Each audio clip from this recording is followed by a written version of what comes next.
اكره الكذابين، وواحد بس يكذب يمي راسا اعرفه، من اول كمشاي يبين، وما اقول لكم انا ما اكذب، لا، اكذب في بعض الاحيان اللي تتطلب لطخ وفيكات، بس الحمد لله والشكر الكذب عندي مو مرض مثل بعض الناس، يعني مثلا ما اقول راح اسوي الكهرباء بسنه 2012 وارجعها 24 ساعه بالصيف اذا صرت مسؤول بوزاره الكهرباء، لا لا لا لا لا، هاي كذبه كبيره، لو مثلا ما اطلع بالتلفزيون واقول اموال الشعب للشعب، لا لا لا لا، هاي حيل كبيره، كذباتي بسيطه، لان هذا التيشيرت مالتي اشتريته ب 50,000 من الكراده، هو كذب انا ماخذه ب 15 من باب الشرجي.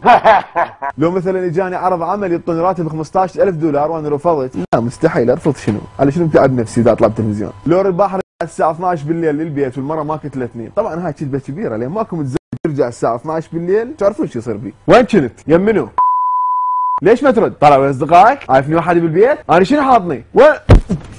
كذباتي بسيطة يعني فيكة يعني، بس كذبات جماعتنا المسؤولين يبو كارثة، العراقيين هم لهم رأي بالكذب، خلينا نشوف ايش قالوا. معاذ الله معاذ الله اخي، شنو يكذبون السياسيين؟ ليش يكذبون؟ ناس معروفين تحت شعار نأسف لخدمتكم نعمل لإزعاجكم، هذا شعارهم، والمواطن مرتاح على الزباين هالشغلات الحلوة بالبلد، ليش يكذبون؟ بس انا يعني هسه براينا عندي اقتراح شوي للشعب انه نجمع لهم على الف الف. ثم اللي يقول يكذب السياسي. يشترون فد نواوي سي 4 ذني شغلات مرتبه، مو يطلعون يفترون، ليش خطيه ضالين صبات سيارات مصفحه ثقيله حاره الظهريات، يفترون براحتهم ينزلون الجام، كل واحد عاط له جنسيتين ومرتاحين متونسين، مو بحال احد لغف، يعني عضو البرلمان راتبه 40 مليون والموظف راتبه 400,000، شنو الفرق؟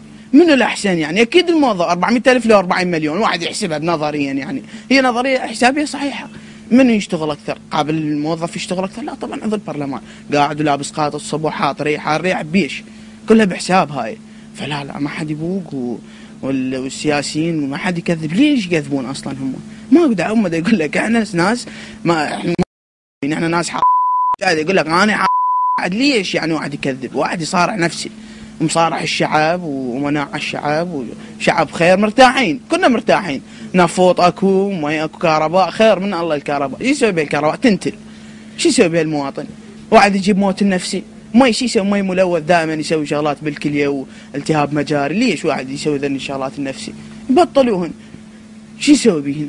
ذني شغلات زايده، بطر من الشعب هذا يطلب هاي الشغلات، شعب متبطر والشعب فايق ويطلب هاي الشغلات، كهرباء مي، شنو هاي الشغلات هاي ما جاهله؟